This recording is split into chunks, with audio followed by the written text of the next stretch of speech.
The following program is rated GE. It is suitable for general family viewing. On this week's episode of The Realtor, we are looking at investments cooperatives. These member-owned organizations are not only helping Kenyans achieve financial freedom, but are also transforming the real estate market by providing innovative and accessible solutions. Whether you are an investor or simply curious to understand how these investments cooperatives work, this is a conversation that you definitely do not want to miss. My name is Anne Odida, and you are watching The Realtor.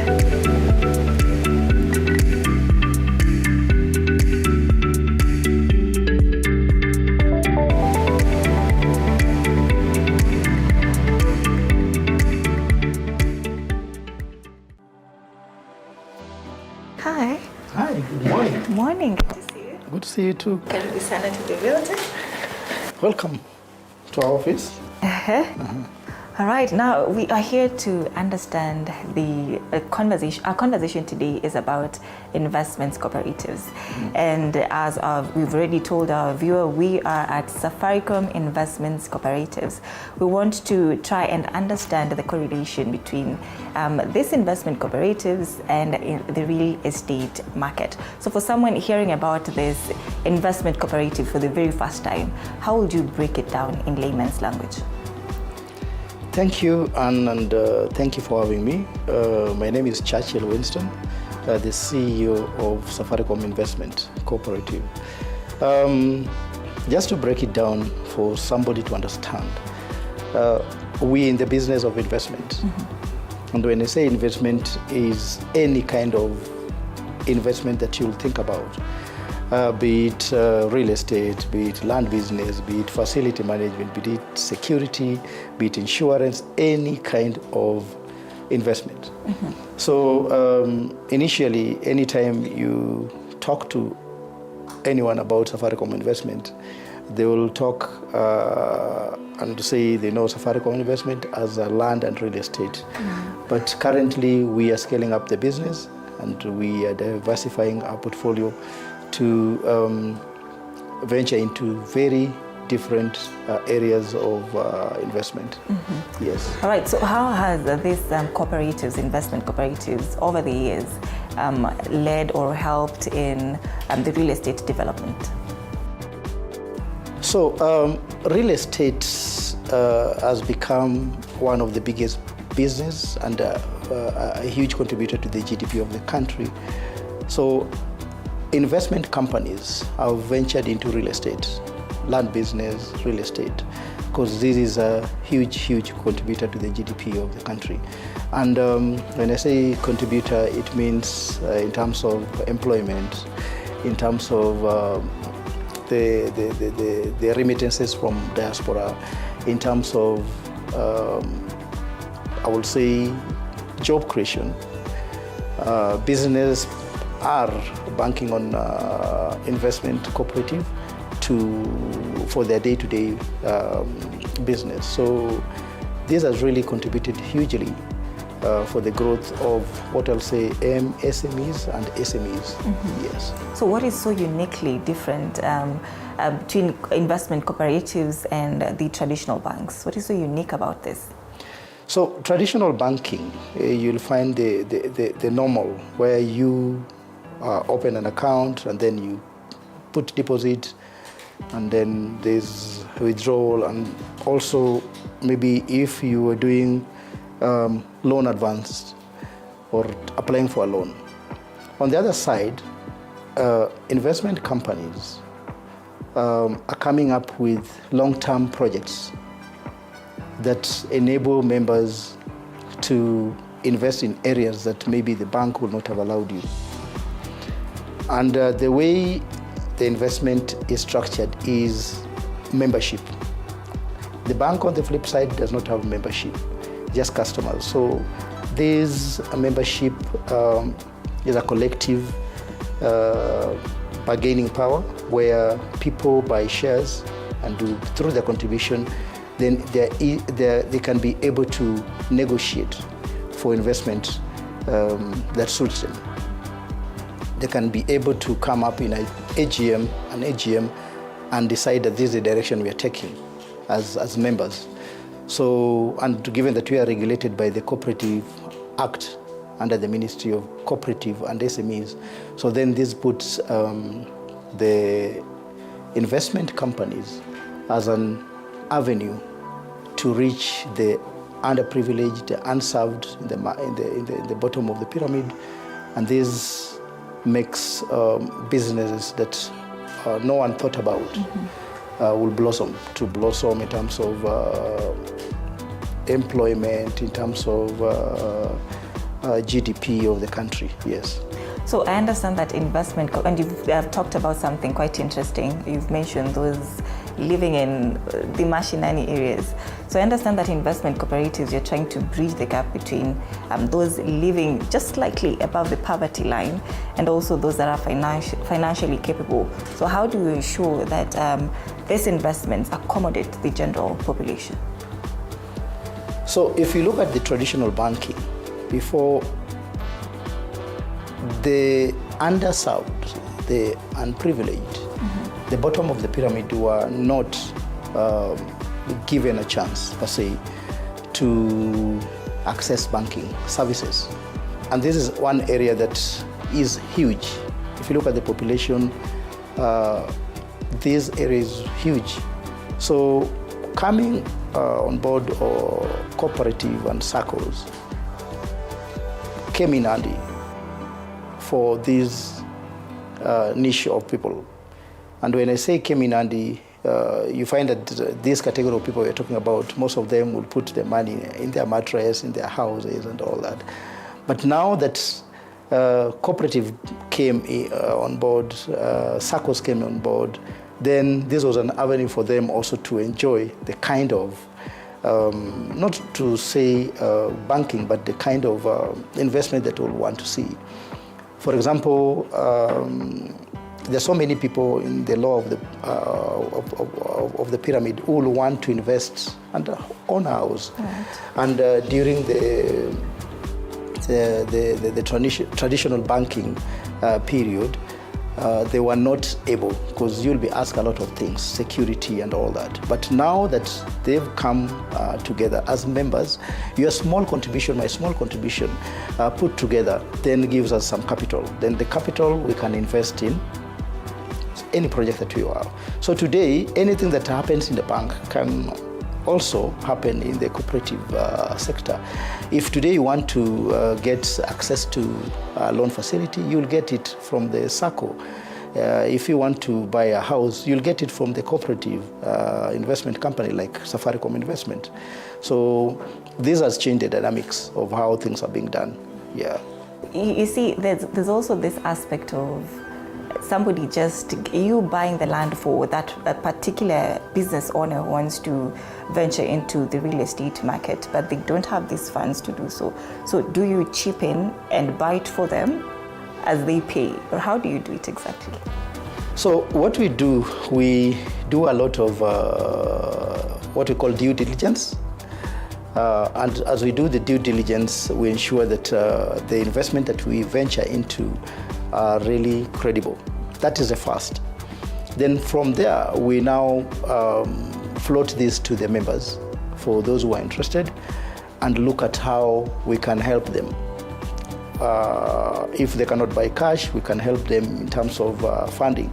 So we talk with banks, with the financial institution to have an MOU, and from this MOU, then we'll have funding from the banks.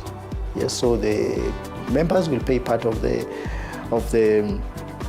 financing, and then part of the financing will be paid by the banks, the microfinances that we've gotten into an MOU with. So this comes in handy. We not just ask the members, because some of them are not able to pay the full amount. So we talk with banks, sign MOUs, talk with microfinance, sign MOUs then for financing. So this helps them, and then they keep on paying slowly by slowly until when they finish. Mm-hmm. Yes, so we do land acquisition, and then we subdivide, or we do land, then after due diligence, then we build. So those are the main areas and projects that we are delving in. So for Safaricom Investment Cooperatives itself, as an organization, as a company, what exactly do you look at before investing in a real estate project? So before we look at any project, we look at viability. We do a business case to understand which business is this or project that we are getting into. And then that now give us like 70% of confidence in the project before we take it to the members. If you look at, for example, when flooding was happening in the country, there's no single project from Safaricom Investment that was affected. And this shows you the level of due diligence that we do. Before we look for land, before we look for real estate, what we do is we even go during the rainy season to just access the land. We talk to the neighbors in their place to get to know, is it really a project that you want to venture into? Of course, with that, then it's like 70 to 80% done before we come to the members. So it makes it easier for them. But we also ask members to do a lot of due diligence with the company that they want to invest in. For example, is this company credible? Is this company a company that does due diligence the way we do as Safaricom Investment? Then are there projects? How many projects have they done? Like we've done over 140 projects as Safaricom Investment. That tells you we are huge. So that also tells you the expertise that is in the investment company that you want to deal with. All right, hold on to that thought right there about the due diligence. Of course, we also want to understand how you exactly conduct due diligence with investments, cooperatives. You know, we also know how it is conducted with banks, when you're buying land, title deeds and whatnot. But we're coming back after this break to understand how it's done in cooperatives. Stay tuned.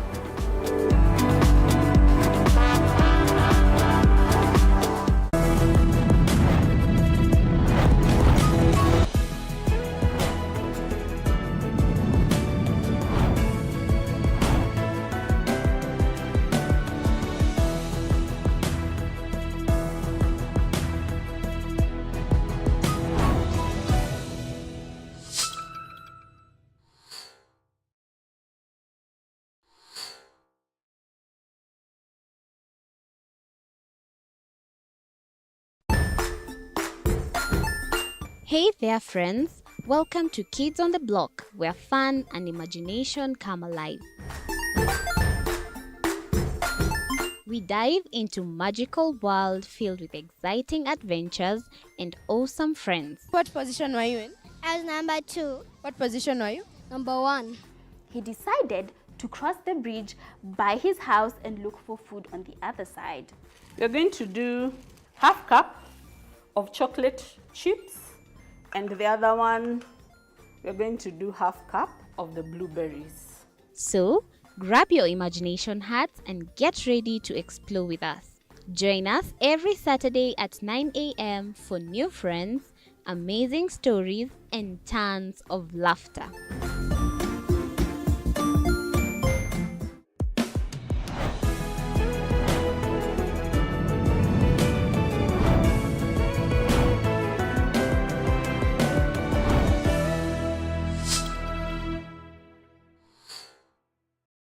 Join us as we explore the journeys of those who defy the odds and break barriers. We dive deep into the stories of triumph.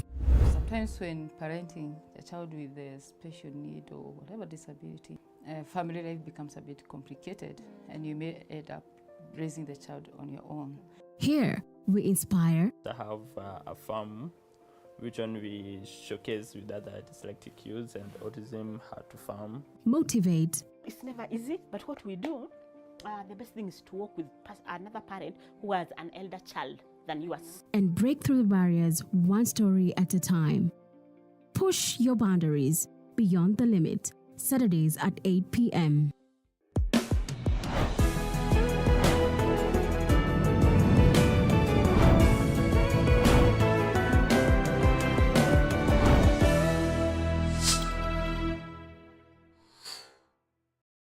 The Grind, where business meets brilliance. It's not just about the ideas. I was working as a shampoo boy. I used to wash clients' hair on the sink. It's about making them happen. From big wins. In primary school, when we would be asked what people want to be, I was categorical that I want to be a nurse. To hard lessons. The consoles change, the gaming equipment keep changing. We cover it all. Tune in to The Grind, where every episode is packed with insights. The person who is serving customers, always be a customer-centric. Strategies. We were talking about how you can conduct due diligence, but we are here to understand how it's exactly done at the cooperatives level. Now, Chacha, maybe you can tell us, how do you as Safaricom Investment Cooperatives conduct due diligence for your customers? Thank you, Anne. What we do is we ensure that we are very thorough.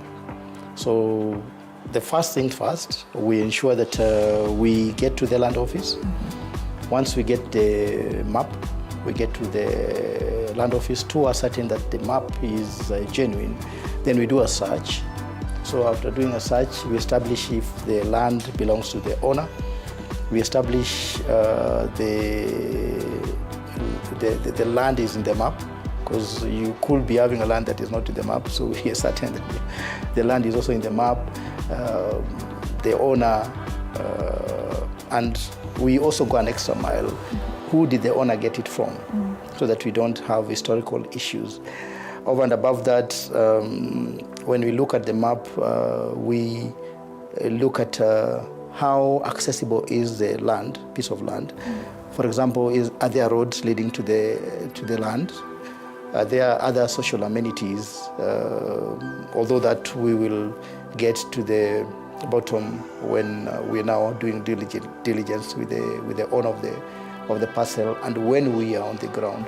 So these are preliminaries that we do to ensure that this land or the project that we are getting into is a project that will not fail our clients and will not fail us as an organization. Yes, so that is what we do for due diligence. Is it the same case for somebody who wants to do it by themselves as a business owner?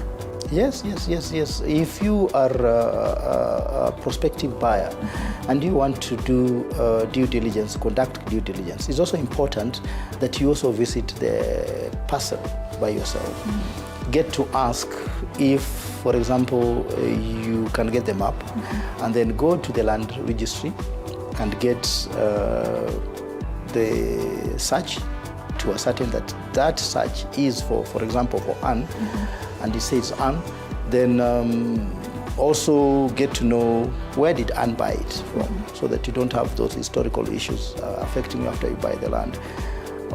Then from there you will be like 70% or half done with due diligence. Then you can also go physically and just ask on the ground, because when you go to the ground, you learn a lot. Maybe something that you did not learn at the land registry. For example, there's been family issues about the land that you'll only realize or get it from the people neighboring that land. Things like accessibility to the road. It could be on the map and on the ground it's not there. Maybe the road access was grabbed. We've had instances like that. So when you go to the ground physically, then it becomes easy for you to ascertain all those issues by asking, by looking at the project or the land, comparing it to what is in the map.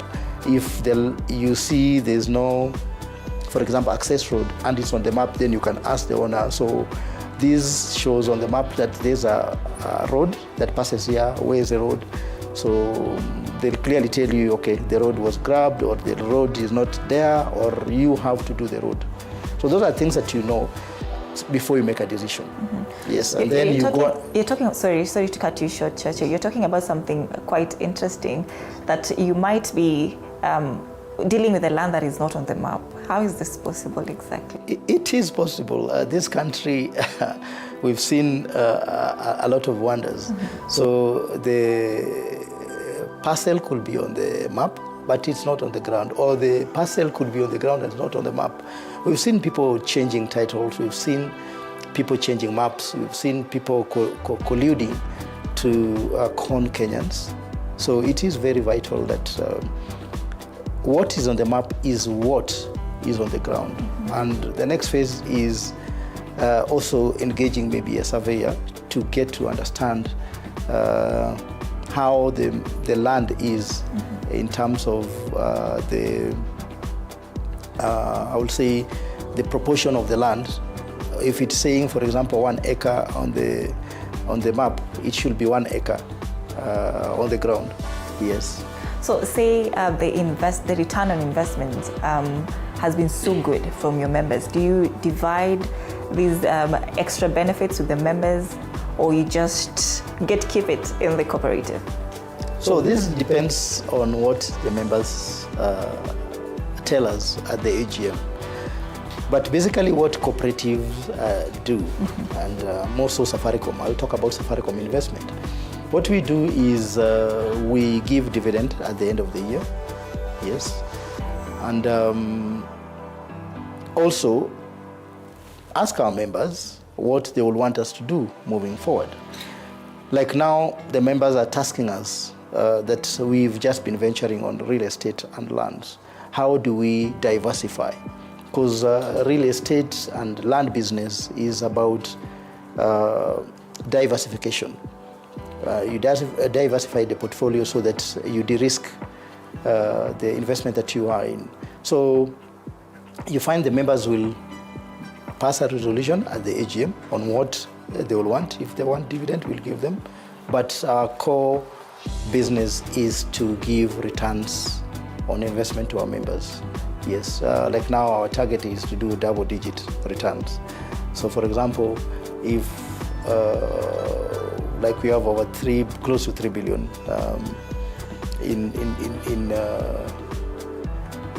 with us in capital. So today our goal will be, if we took half of that, for example 1.5 billion, and we invested in projects that give our members premium returns, you can imagine, of double digits, yes. So that will make members just come in and keep on doing what? Investment in different products that we have. So does the cooperatives ever work with investors who are not members? Yes. Like now we are scaling up our business, Safaricom Investment, and we are going to be big out there telling members of the public to join Safaricom Investment. We will be rebranding very soon. Everything is on top gear, and this will allow us to now go full throttle to the public, and even think of venturing into Nairobi Stock Exchange and see how we do collaborative businesses with banks, with big institutions, with corporates that are making moves in this country. Yeah. So maybe a question that our audience might want to get answers for: how does one join the Safaricom Investments Cooperative? Oh, that is simple, and I will start with you, Anne, so that we also ask you to join Safaricom Investment. Safaricom Investment is one of the biggest investment company in this nation and in East Africa. We want to be the go-to partner of choice, investment partner of choice in East Africa. So today, if you want to join, and now that we are rebranding and scaling up the business, then it will be very easy. So what you do is just have a joining fee of 10,000, then you buy shares of minimum 500 shares, which is 26,200.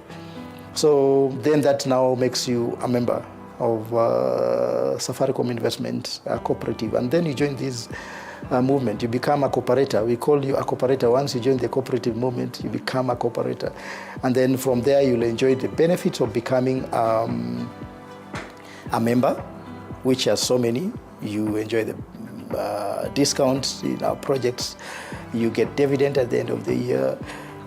You can also maybe, if you have your businesses, for example, or projects, we have something called sell on behalf, build on behalf, buy on behalf. So those are areas that you're venturing in, and as a member, you really benefit. Yeah. Right. Yes. So what other opportunities in real estate do cooperatives see as promising and you're trying to tap into? There are a lot of opportunities in real estate.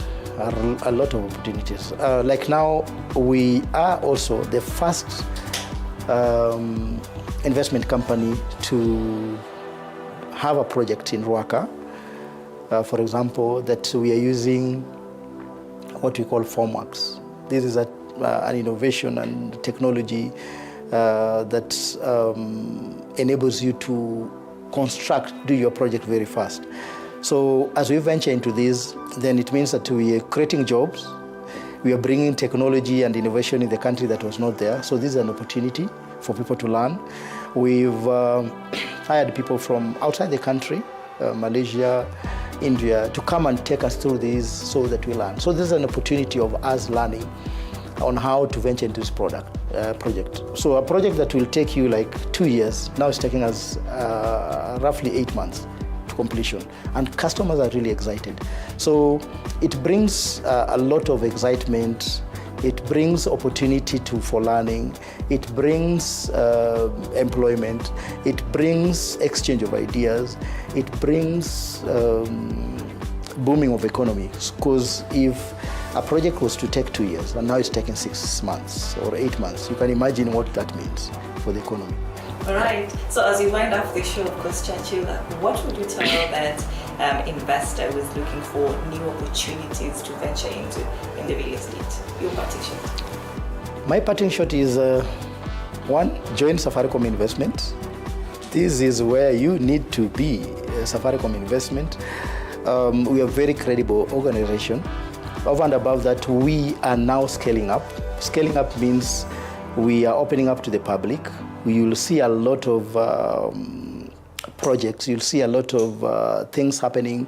For example, like I've mentioned, we're going to be the first investment company to do Sharia compliant. You'll see us venturing into insurance. You'll see us venturing into facility management. We are venturing into REITs, yes, real estate investment trust. So then this gives an opportunity anybody to come and invest with us. For example, we are thinking of a way where if today Anne gets into Safaricom Investment, we get out with a product, and that will mean diversification. We've also ventured into the diaspora, doing a lot of stuff with the diaspora. And if you look at our 2 last projects, all of it is diaspora. So it tells you that Safaricom Investment is doing something, and we are forced to reckon with. So in the few days to come, we're asking members to come in droves and join the movement and make your investment count for you, because we are credible. We are an organization that is formidable. We are an organization that see ourselves becoming leading in the East Africa market. Yes. All right, thank you so much, Churchill, for gracing the Realtor today. We do appreciate you